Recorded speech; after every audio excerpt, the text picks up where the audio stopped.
में हैं और आपको बता दें कि यहाँ के जो MIM की प्रत्याशी हैं मोहम्मद रफ़ीक साहब, आइए उनसे सीधी बात करते हैं कि बाद में किन मुद्दों को लेकर के उतरे हैं आखिर, और जीतने के बाद सबसे पहली प्रायोरिटी क्या रहेगी। ये आपका बहुत बहुत स्वागत है। किन मुद्दों को लेकर के आप अपने वार्ड में हो गए हैं, क्या समस्या सबसे ज़्यादा है आपकी वार्ड में? देखिए, सबसे पहले मैं अपने वार्ड की जनता को अस्सलाम वालेकुम कहना चाहूँगा।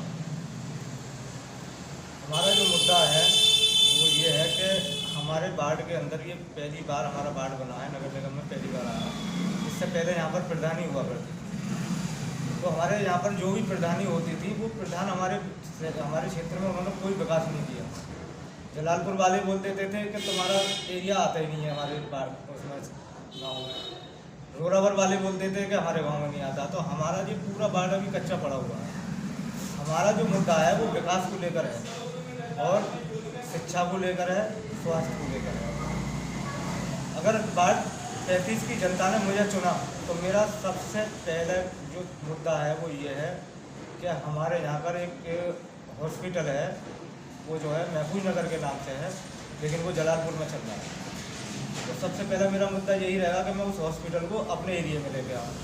दूसरा ये है कि जो साफ़ सफाई है, हमारे यहाँ पर बहुत गंदगी रहती है, उसकी वजह से बीमारियाँ फैलती हैं।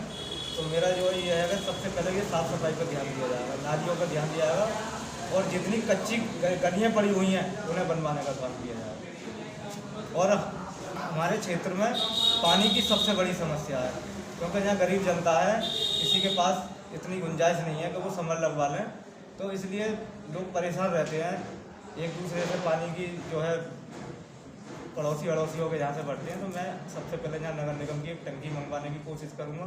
मेरी फुल जान लगा दूँगा मैं अपने वार्ड के लिए कि मैं टंकी देकर आऊँगा।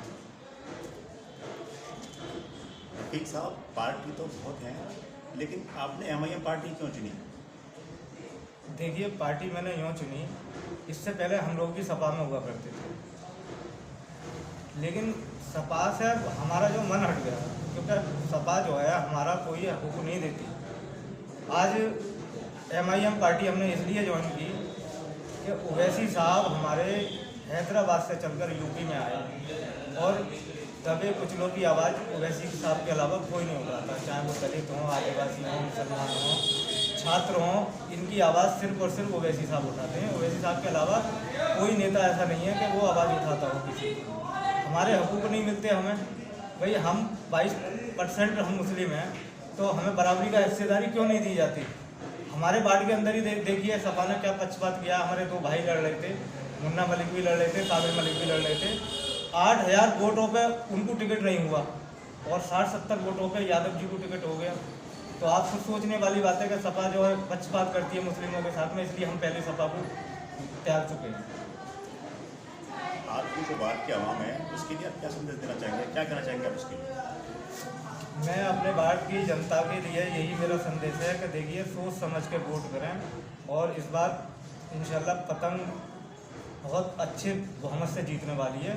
और एक तरफा वोट करें, किसी के बहकाव में ना आए कि कोई आपको कहेगा कि ये निकल रही है कि वो निकल रही है, किसी की बातों में ना आए। आप जनता जो है खुद अपना मन बना चुकी है। पहली बात तो कि पतंग के अलावा कोई भी जो है फाइट में है ही नहीं। यहाँ पर जितने भी मौजूद लोग हैं वार्ड के, जो समझदार लोग हैं, वो सब पतंग पे ही जो वोट करेंगे इंशाल्लाह। और जनता भी मन बना चुकी है कि जनता सोच चुकी है कि ओवैसी साहब के अलावा हमारा कोई है ही नहीं आगे पीछे बोलने वाला।